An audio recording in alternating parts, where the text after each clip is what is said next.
Hello students, once again welcome back to the channel. So we are back again with another video of class 11th computer science with Python chapter getting started with Python part 2. ये video students class 11 के students के लिए तो है ही, साथ में जो students computer science के एग्जाम्स की प्रिपरेशन कर रहे हैं जैसे कि फॉर EMRS जिसकी वैकेंसीज आई हुई हैं, the last date is 31 July, BPSC, NVS, KVS, HPSC, इनका जो सिलेबस है वो नियरली PGT पोस्ट के लिए क्लास 11th और 12th का सिलेबस ही है। तो इसमें हम सीरीज़ में क्लास 11th के सिलेबस को डिस्कस करेंगे, जिसमें पार्ट वाइज हम कुछ टॉपिक्स को डिस्कस करेंगे। इस वीडियो से रिलेटेड पार्ट 1 जो है दैट इज़ ऑलरेडी अपलोडेड, जिसका जो लिंक है I provide in the description box. And आज के वीडियो में हम डिस्कस करने वाले हैं 4 topics: keywords, identifiers, variables and data types. और ये जो सीरीज ऑफ लिस्ट है, सीरीज ऑफ वीडियोस है स्टूडेंट्स, इसकी एक प्लेलिस्ट भी बन जाएगी। ठीक है, आप प्लेलिस्ट सेक्शन में जाके इसको चेक कर सकते हैं। अलॉन्ग विद दैट जो भी हम टॉपिक्स डिस्कस करेंगे वो फुली हमारी NCERT से होंगे। ठीक है, NCERT की जो बुक्स हैं they are the best for preparing for the exams. तो चलिए स्टार्ट करते हैं वीडियो को।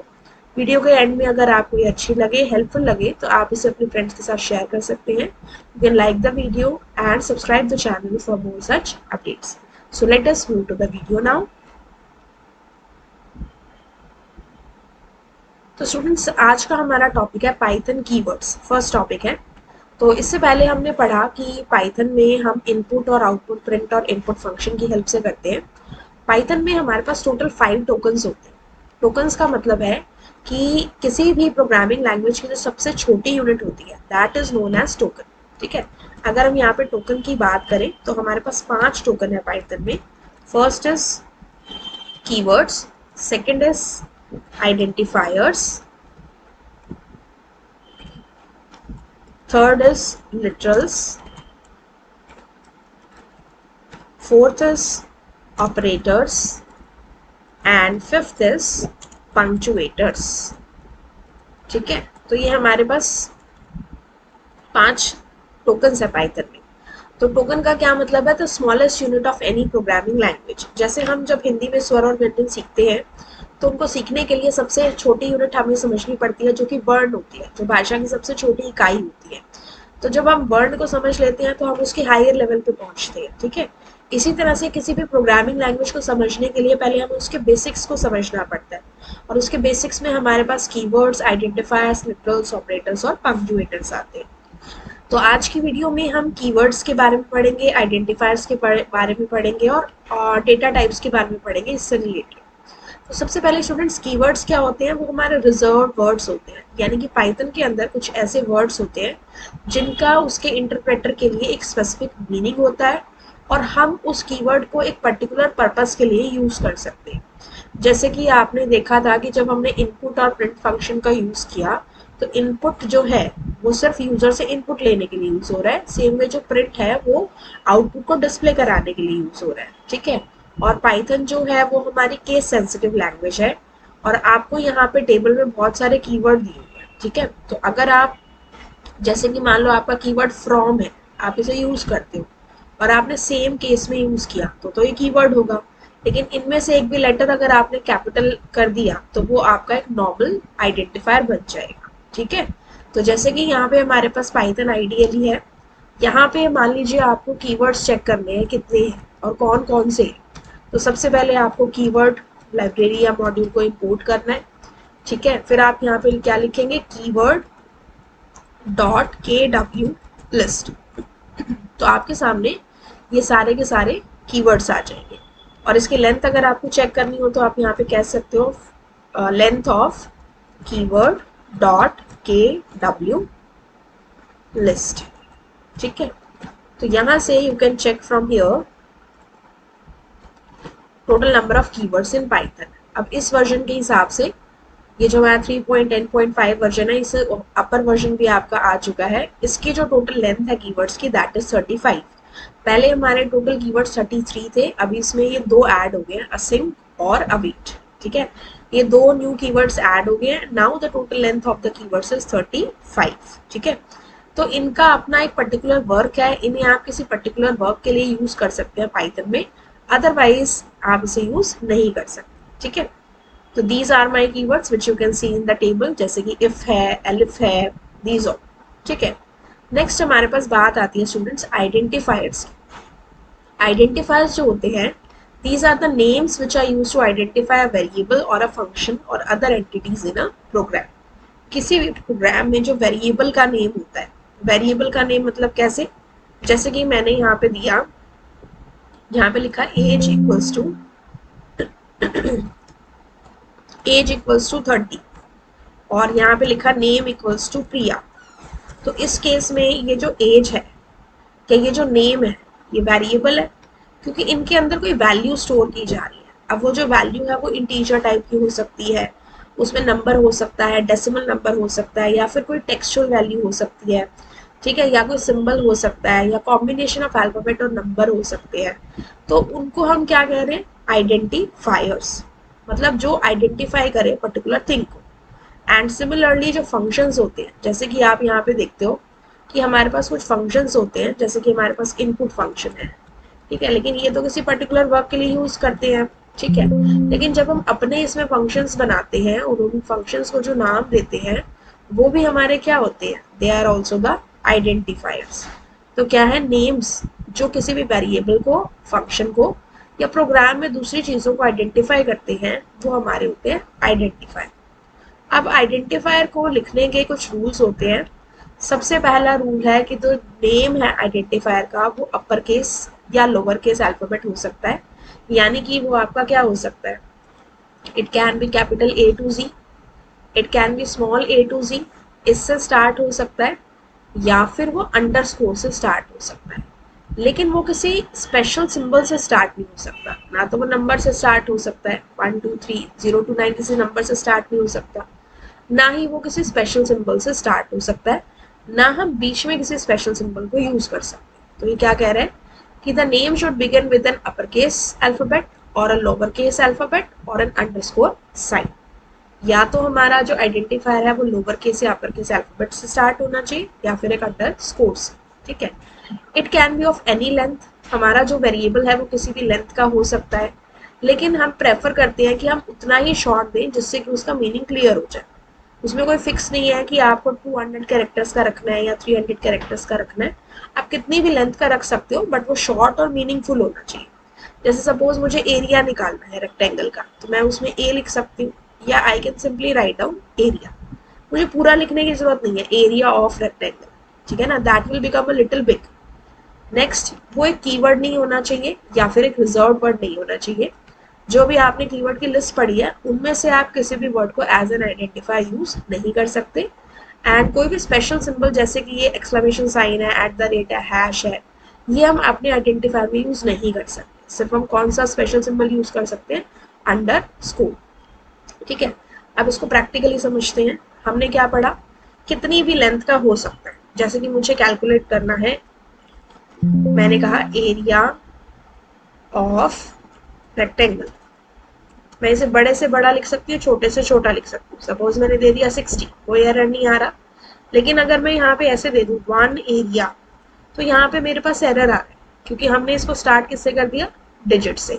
तो न्यूमेरिक वैल्यू से आप इसे स्टार्ट नहीं कर सकते। लेकिन अगर मैं यहाँ पे दे दूँ underscore area, that is fine, because यहाँ पे okay underscore area is not defined, इसकी वैल्यू प्रिंट कराने को हमें भूल रहे हैं। देखो यहाँ पे हमने दिया एरिया इज इक्वल टू 20, ठीक है। अब मैं यहाँ से अगर एरिया को प्रिंट कराऊं 20 आ जाएगा। लेकिन अगर मैं कह दूं 1 एरिया, तो एरर आ गया, फर्स्ट प्लेस पर डिजिट दे दिया। और अगर मैं कह दूं एरिया 1 इज इक्वल टू 70, तो यहाँ पे मेरे पास कोई एरर नहीं आ रहा, it will simply give me the value of that. लेकिन अगर फर्स्ट प्लेस में मैं डिजिट यूज कर दूं, that will give me error.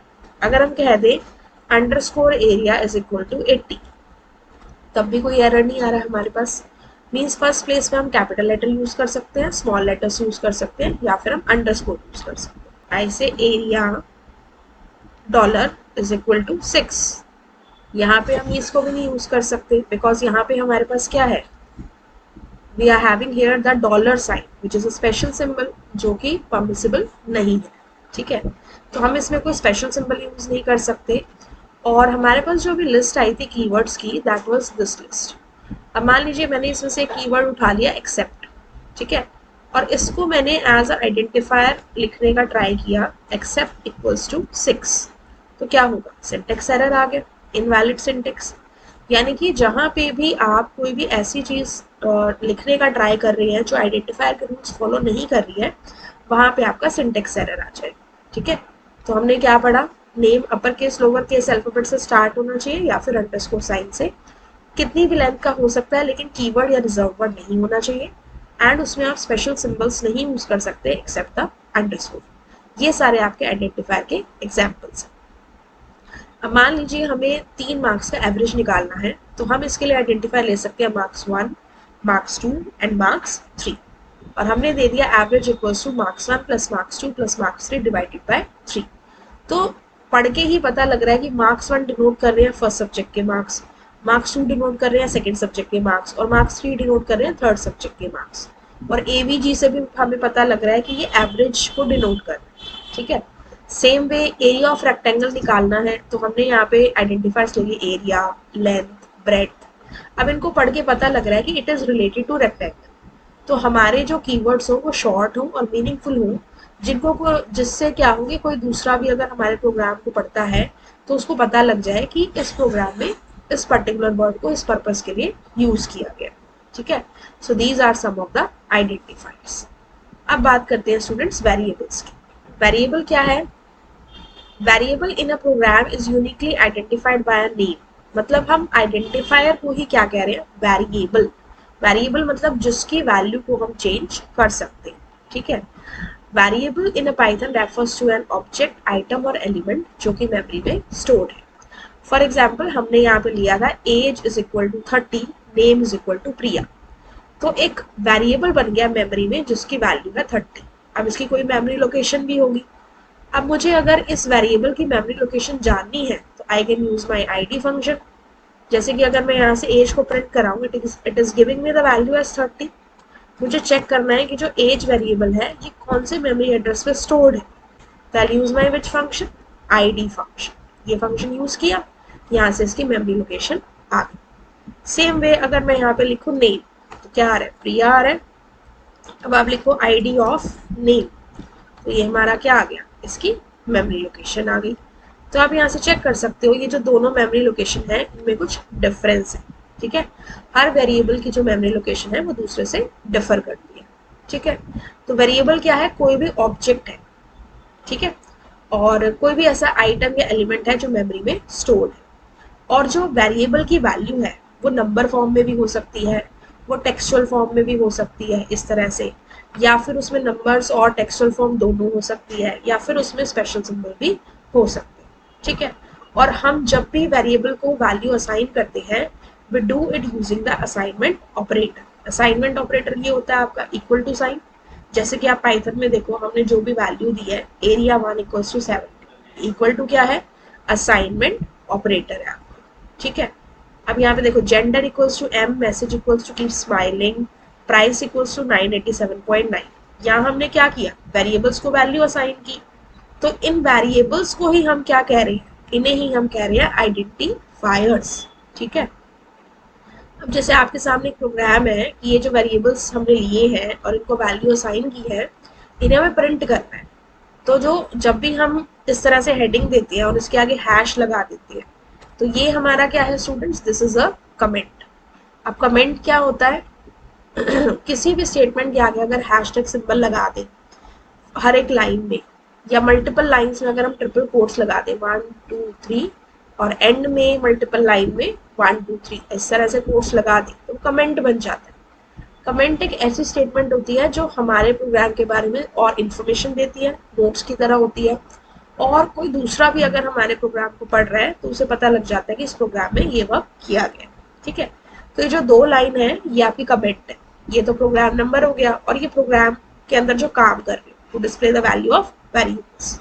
सबसे पहला वेरिएबल लिया message equals to keep smiling, then print message, then दूसरा लिया user number 101, then print user number. तो ये तो वेरिएबल को वैल्यू असाइन की मैसेज और यूजर नंबर से, और प्रिंट स्टेटमेंट जो है, प्रिंट फंक्शन जो है, इसकी हेल्प से हमने उसे प्रिंट करा दिया, तो ये आपका आउटपुट आ गया यहाँ से, ठीक है।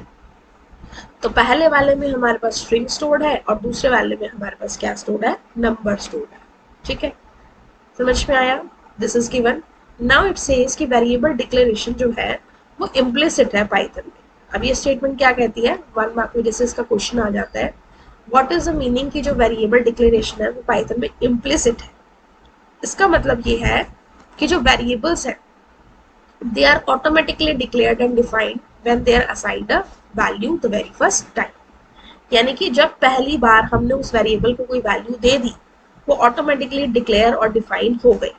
जैसे कि कई बार क्या होता है, बाकी जो लैंग्वेजेस होती हैं उसमें हमें क्या करना पड़ता है, जैसे मान लो मुझे एक वेरिएबल लेना है लेंथ, तो उससे पहले मुझे इस तरह से लिखना पड़ेगा, डिक्लेयर करना पड़ेगा कि जो मेरा लेंथ है वो इंटीजर टाइप का है।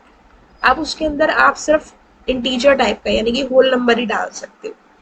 मतलब एक लाइन में आप उसे डिक्लेयर करोगे, फिर नेक्स्ट लाइन में आप उसे वैल्यू दोगे, या फिर आप इस तरह से उसको वैल्यू प्रोवाइड कर सकते हो। लेकिन साथ में उसका डेटा टाइप अलग से आ गया। अब इस लेंथ के अंदर next time I can not change the type of value, यानी कि अब उसमें टेक्सचुअल डेटा नहीं डाल सकते। लेकिन अगर पाइथन की बात करें तो मैं सिंपली कह सकती हूँ लेंथ इक्वल्स टू 60, और बाद में हम इसके अंदर कोई टेक्सचुअल वैल्यू डालना चाहे तो वो भी हम डाल सकते हैं इस तरह से। ऑल्दो इसका फिर वर्क डिफर कर जाएगा, बट जैसे ही हमने वेरिएबल को वैल्यू असाइन कर दी ये डिक्लेयर भी हो गया और डिफाइन भी हो गया। ठीक है, सो इसका मतलब होता है कि वेरिएबल की जो डिक्लेरेशन होती है पाइथन में इम्प्लिसिट होती है, इंटरनल होती है। ठीक है, variables must be assign the values before they are using the expression, otherwise आपके प्रोग्राम में क्या आएगा, एरर आएगा। अब मान लो मैंने यहाँ पे लिखा पाइथन के अंदर, सपोज हमने यहाँ पे लिखा a equals to 10 and b is equal to 20।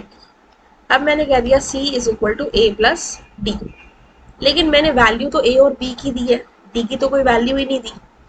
तो अगर मैं इस तरह से एक्सप्रेशन में, ये एक्सप्रेशन है a प्लस d, इसके अंदर अगर मैं इसको यूज करने का ट्राई करूँ, I will get what type of error, syntax error.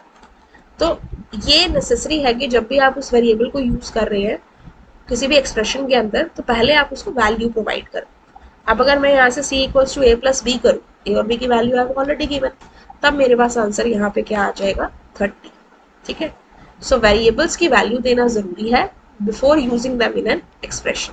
ठीक है, now the next program is to write a program to find the area of the rectangle जिसमें लेंथ और ब्रेड्थ आपको दी हुई है। तो यहाँ पे देखिए आपके पास क्या आ गया, लेंथ ब्रेड्थ गिवन है 10 20, एरिया का फॉर्मूला लगाया length into breadth and print area. इस तरह से आपका एरिया आ जाएगा। ठीक है, तो सिंपल जब हम प्रोग्राम करते हैं तो आपको क्या करना है, हमने यहाँ से कोई भी लेंथ ली 10 ले ली, एंड यहाँ से हमने कोई भी ब्रेड्थ ली, सपोज हमने ले लिया 20, और फिर हमने यहाँ से क्या किया, फॉर्मूला लगा दिया। तो लेंथ और ब्रेड्थ की जो हमने वैल्यू ली students, that is my input, area is equal to length into breadth. ठीक है, अब यहाँ से अगर आप एरिया प्रिंट करेंगे you will get the value as 200। जब हम इंटरैक्टिव मोड में काम करते हैं तो वहाँ पे हमें प्रिंट स्टेटमेंट बार बार देने की रिक्वायरमेंट नहीं होती, क्योंकि ऑलरेडी पाइथन प्रॉम्प्ट वो काम कर देता है। लेकिन यही काम अगर आप फाइल में जाए और न्यू फाइल में जाए यहाँ से, that is my script mode, यहाँ पे अगर आप ये काम करेंगे तो वहाँ पे ये जो लास्ट स्टेटमेंट है आपकी एरिया वाली, इसके लिए आपको प्रिंट फंक्शन यूज करना पड़ेगा। ठीक है, so this is how we have done. Now next is comments.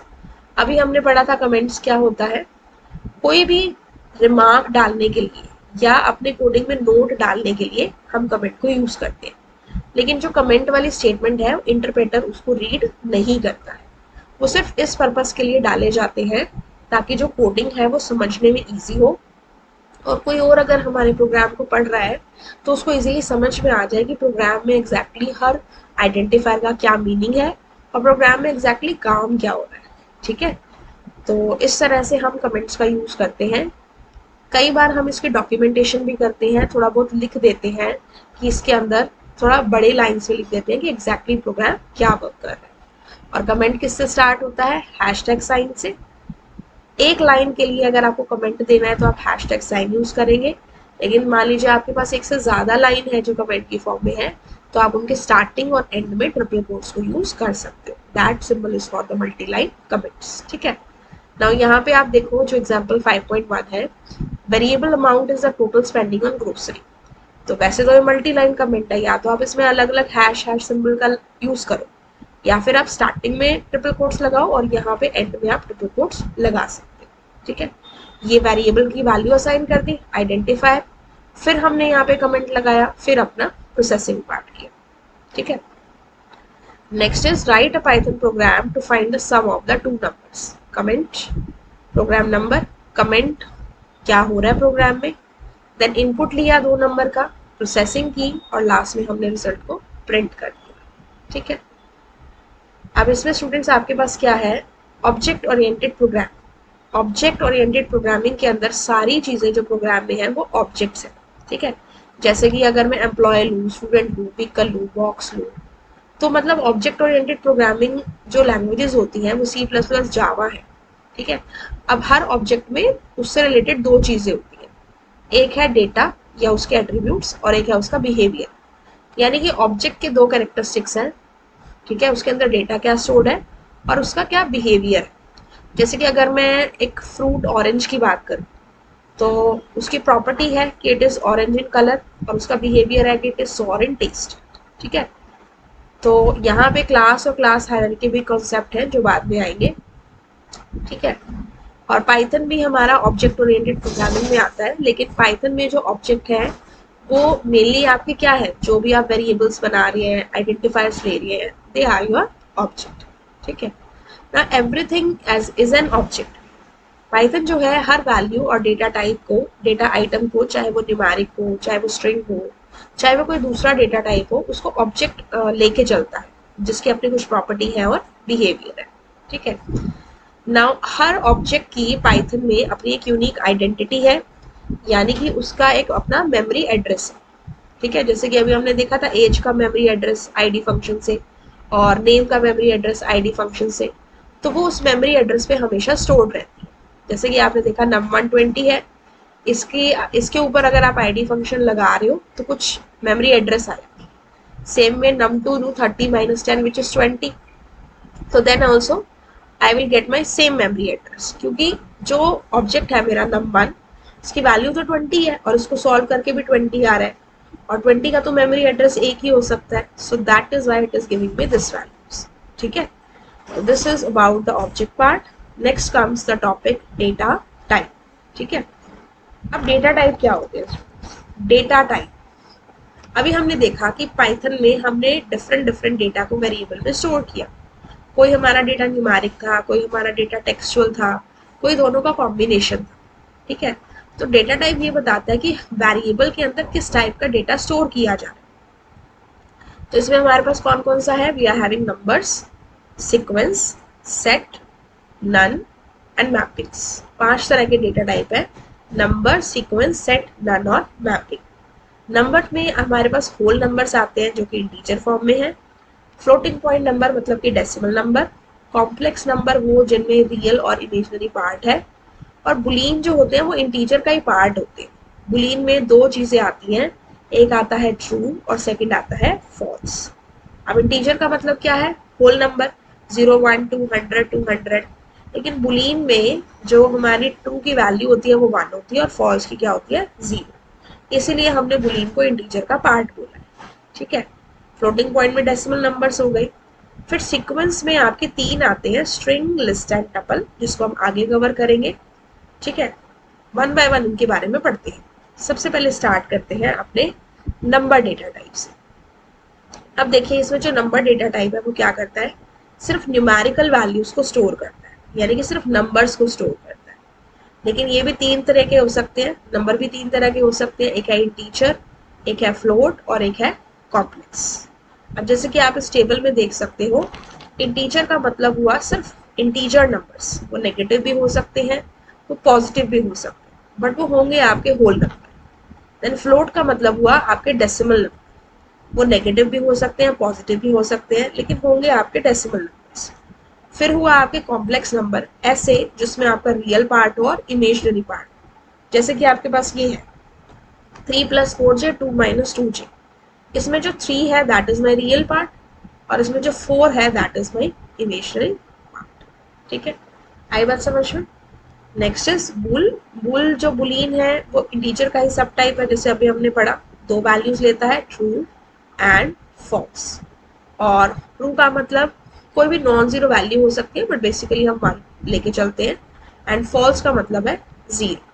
ठीक है, नाउ अब हम डेटा टाइप की बात कर रहे हैं, तो मान लीजिए किसी भी वेरिएबल में कोई वैल्यू असाइंड है और हमें चेक करना हो कि वो किस टाइप का डेटा है, तो हम कौन सा फंक्शन यूज करते हैं उसमें स्टूडेंट्स? Type function. ठीक है, जैसे मैंने कहा num1 इज इक्वल टू 10। अब दिखने में तो पता लग रहा है 10 एक न्यूमेरिक वैल्यू है, लेकिन न्यूमेरिक में भी ये इंटीजर है, फ्लोट है या कॉम्प्लेक्स है, कैसे पता लगेगा? टाइप फंक्शन से। टाइप फंक्शन लगाया num1, आंसर आया क्लास इंट, यानी कि इसका डेटा टाइप कैसा है? इंटीजर। जैसे कि यहाँ पे मेरे पास एरिया की वैल्यू है 200।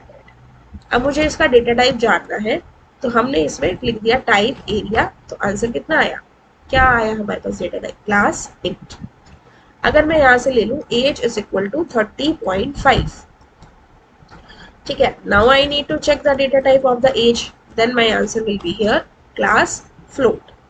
ठीक है, अब मैं यहाँ से ले लूँ age is equal to 3 + 5j।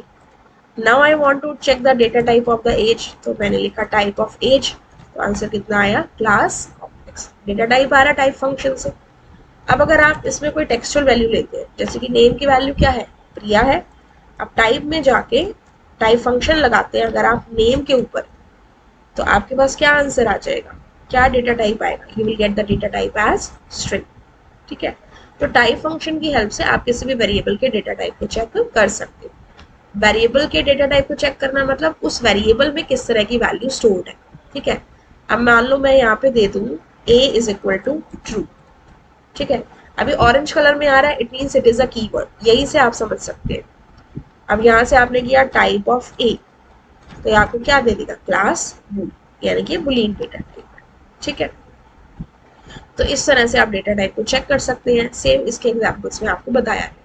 आप नेगेटिव भी ले सकते हो, पॉजिटिव भी ले सकते हो, दैट इज योर विश। ठीक है, इसके बाद कह रहा है कि variables of simple data type like integer, float, Boolean hold single values. अभी तक जो हमने नंबर डेटा टाइप पढ़ा, जिसके अंदर आपका इंटीजर आ रहा है, फ्लोट आ रहा है और बुलियन आ रहा है, उसमें सिर्फ एक टाइप की वैल्यू स्टोर की जा रही है, जैसे कि आप यहाँ पे देख रहे हो, जैसे 30.5 है या 200 है या 3 + 5j है या प्रिया है, एक ही टाइप की एक वैल्यू स्टोर कर रही है।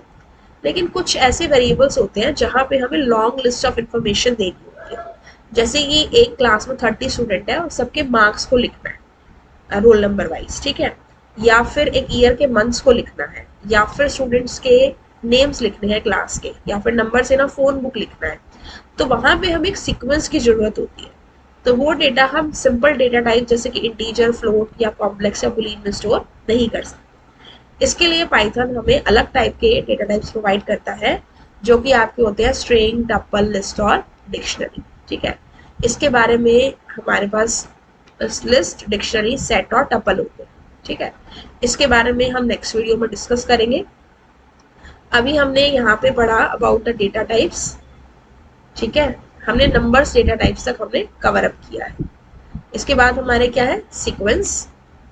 ठीक है, सीक्वेंस डेटा टाइप को हम नेक्स्ट में कवर अप करेंगे। तो I hope students this video is helpful to you. तो जितना भी पार्ट हमने कवर अप किया, I hope this is clear to all of you. In case still any doubt is there, please tell in the comment section and provide your feedback also. I'll meet you in my next video with the continuation of the data types from the sequence data type. Till then, have a good day and thank you so much.